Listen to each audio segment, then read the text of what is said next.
everybody, and welcome to the We Believe Players podcast, brought to you by Aztec Link and the We Believe Network. This week, alongside me, I have Eric Butler and Mr. Williams. Thanks for joining the podcast, guys. How you two doing? Doing good. I'm doing good. Excited to be here. Let's go. How was practice today? Good practice? Yep, good practice. Going over like third down, red zone game plan and stuff. And what does that do kind of when it comes to game time? Practicing those third downs. You know, third down is a big part of the game, and it's a critical situation where we got to get off the field so we can get our offense back on the field. So really locking in on those details and our assignments, especially on third down, helps us create those opportunities for our offense to get the ball back.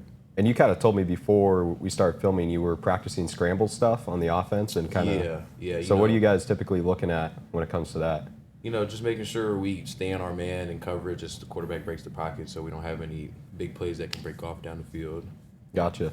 So let's kind of get right into just getting to know you guys. Mister, I'll start with you. You're a linebacker. We just talked about you're out of Canoga Park. Yeah. Can you just tell us kind of where Canoga Park is and describe where that location is? Canoga Park is about 25 minutes above LA.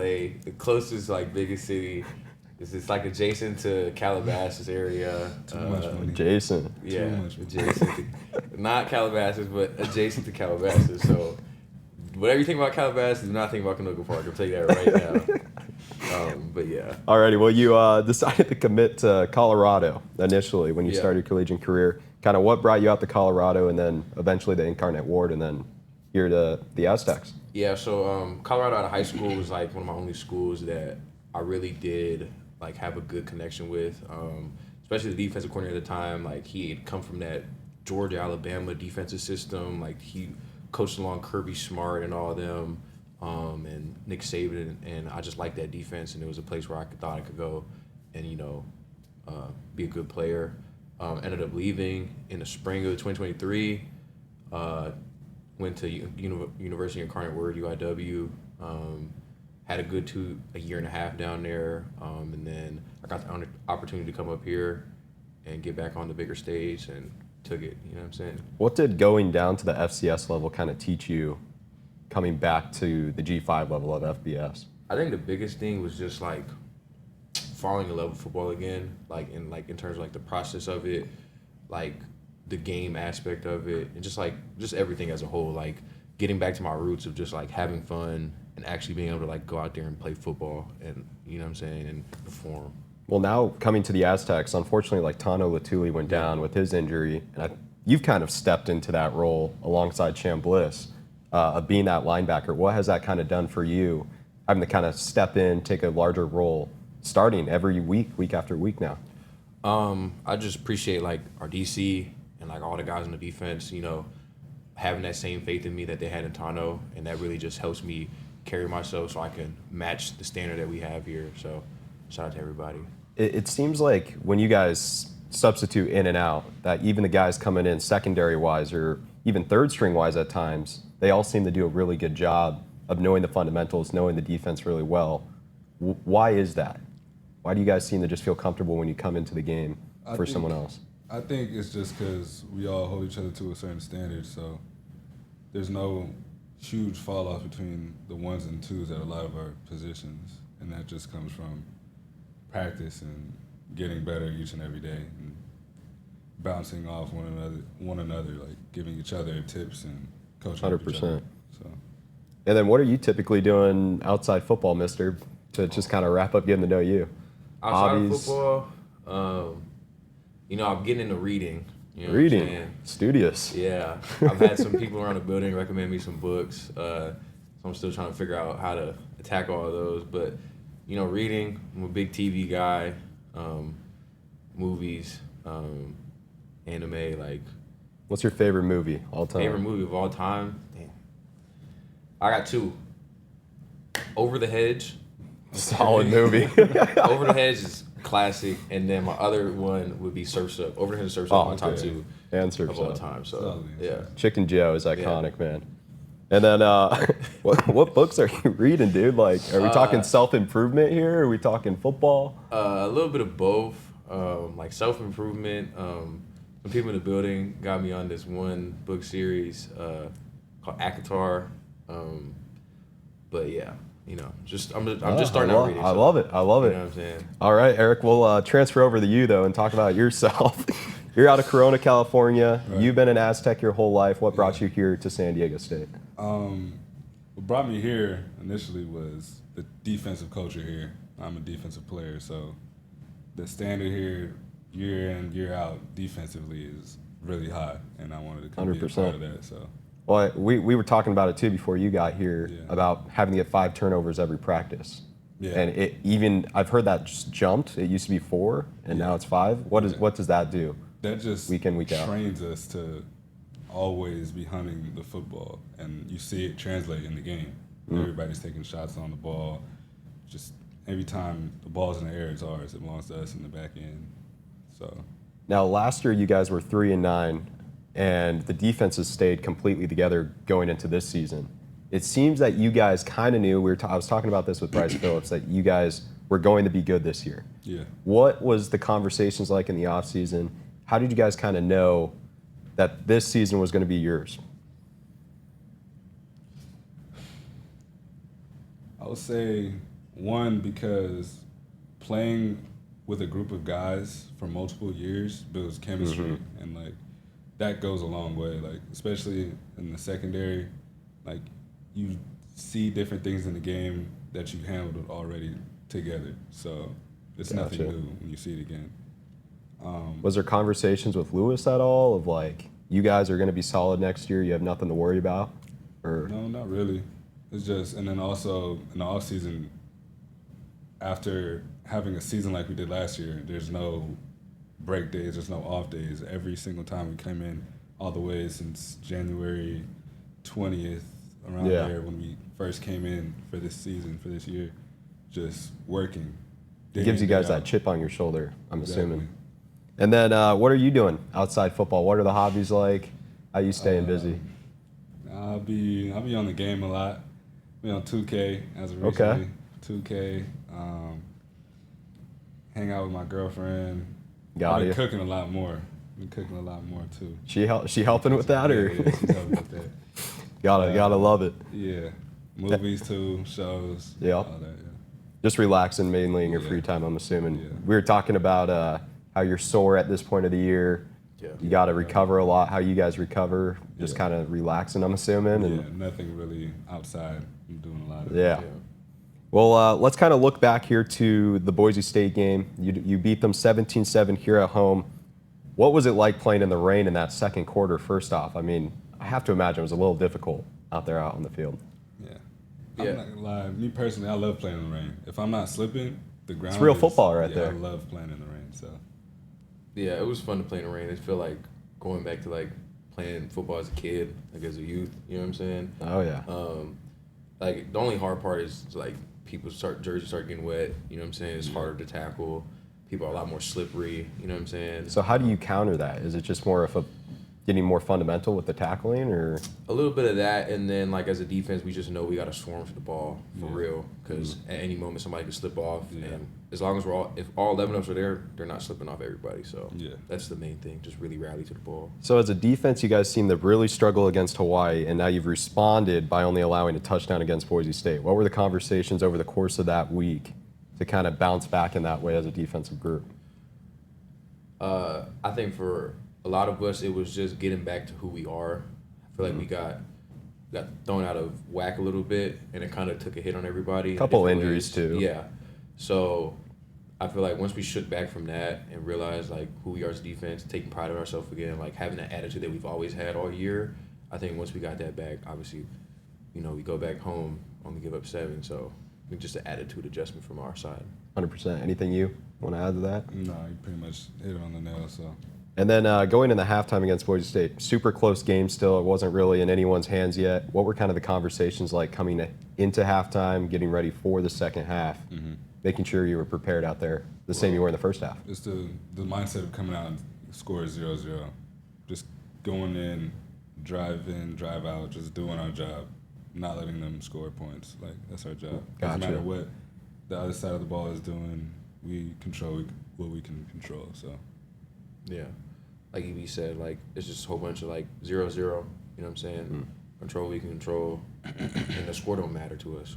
Our job as defense is to go get stops, and no matter what the score is, that's what we're gonna do out there. So Now with Tano, the captain, out for the rest of the season, who's kind of been the vocal leader of the defense as of now? I know as a linebacker, you probably have to call a lot of plays. yeah, I mean, who's really kind of taken over in that leadership role on the defensive side? I feel like a lot of people have stepped up in their own ways. I don't think it's just like one person. Like obviously Chris is a vocal leader, Trey's a vocal leader, Yeah. EB's a vocal leader, Owen is as well. Like a lot of people, even our D line, like Sam, Malley, like the list goes on. I think everyone has just stepped up and elevated themselves in a role where they express their voice, and as we're all communicating back and forth with each other, like it just raises us up even more. So Well, I mean, you guys have been one of the best defenses in the nation almost this year. You're in the top 5 in almost every category, it seems like. What does that kind of all come back to? What are those conversations with like Orich and in your position meetings? I would say it's all down to like the details that we've been just emphasizing the details since spring ball. Like Coach Arch and the staff is just really, they're just really solid. Like of not just getting everybody to be on the same page and doing their job, play in and play out. Do you That's guys what good defense does. do you guys disguise your defense a lot, or is that kind of something you try to do? I mean, it just seems like every time I watch you guys defensively year after year, it's so solid compared to like any other team in the Mountain West. Is that due to just your play style of disguising, or what's going on there that we as a casual fan maybe don't see? I think for us, it's just we do our fundamentals really well. I think we're coached on our fundamentals all the time.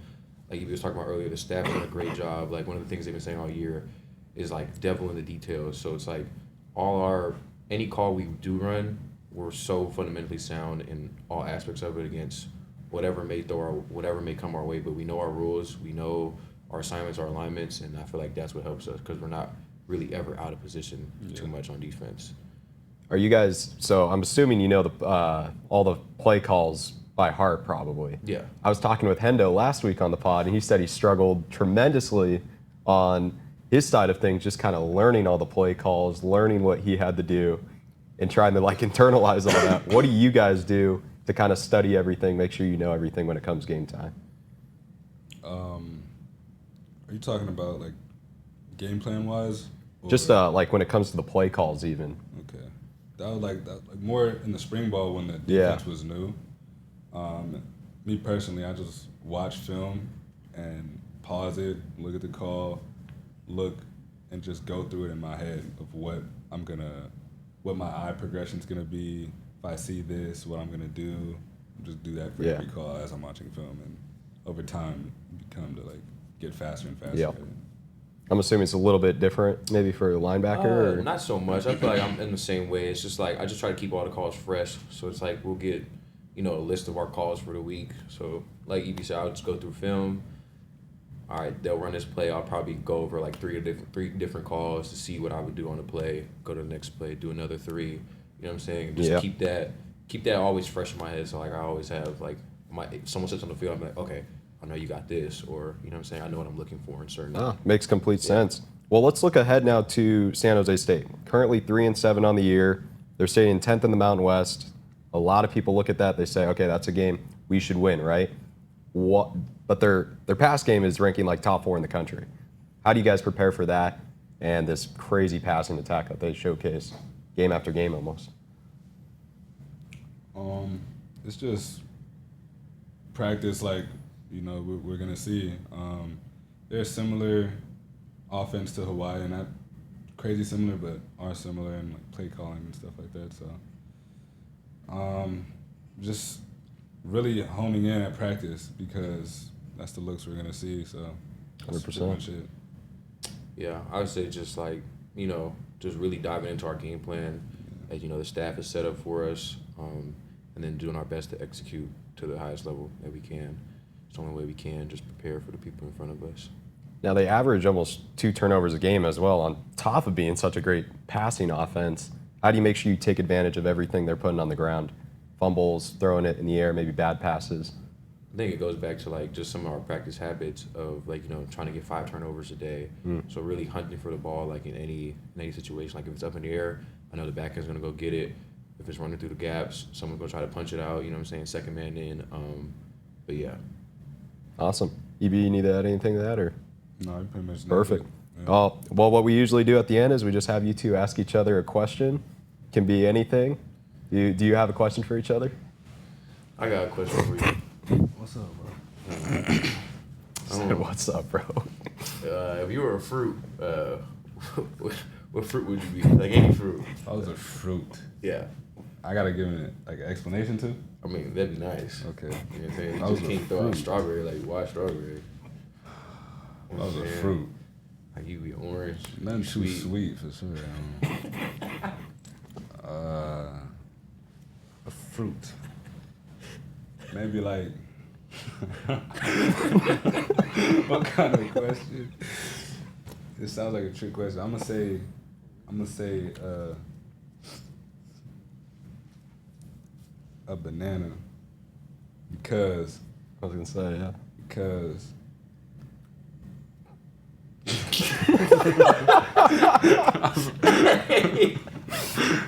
Wow. No, what I'm about to say, no, I can't say it. Cause not too sweet. There we Okay. go. There we go. Tastes great. Yeah. That's great. Mm-hmm. Thanks, EB. That feels like a setup question. Nah. But There's no setup question. I Let was me just think of gonna one for say- you. It's a good icebreaker question, man. I learned that in He's class. gonna give you a hard one now after. Nah, I can't really. Let me see. If you had $10 million, what are the first three things you're buying?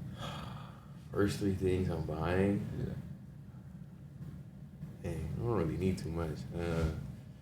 Let's see. Get a new car. Start there. Okay. Get a PS5. Okay. Switch That's cheap for 10 mil. Man, I'm saying right now, look, I'm not gonna lie to you. $10 million, I think it's way too much. I think I wouldn't even spend maybe $2 million of it. Like, I'm so serious. Like, Yeah, that's a True. good thing, though. That's true. because I'm like, What you say? there's not really too many things I really like. I'm sitting there like, yo, I need it. Humble man. You know what I'm saying? Like, yeah, I'm pretty like low key, keep to myself. So like, give me a new car, PS5, and probably buy everybody in the fam a gift. You know what I'm saying? Treat the defense. Take as care of the well. family. Oh, okay. You know what I'm Take care saying? of us Take too. everybody to like. Okay, I I like don't know that. what they got out here, like Ruth Chris, you know, Barbusa. You know what I'm saying? Nah, he Something needs nice, the you know money what I'm then. We gotta You know help what you I'm out with that. saying? But yeah, I spread it around for sure. Yeah. Okay. Perfect. Well, with that's really it, guys. If there's anything else you want to add, maybe a word to NIL donors and how much they mean to you guys. Thank you guys for supporting us for sure. All the NIL donors, like it means a lot for a lot of people. So Yeah, 100%. Just keep it up. You know, teams going into Pac-12 next year, riding high. You know, hit that goal that was on the Aztec football page. That'd be huge for us as Finish programs, the as climb. players. You know what I'm saying? Yeah. Perfect. With that being said, like you said, the Finish the Climb campaign, raise $1 million Aztec Nation, and you unlock another $1 million from an anonymous donor. So that's huge. As well, make sure to subscribe to the We Believe podcast.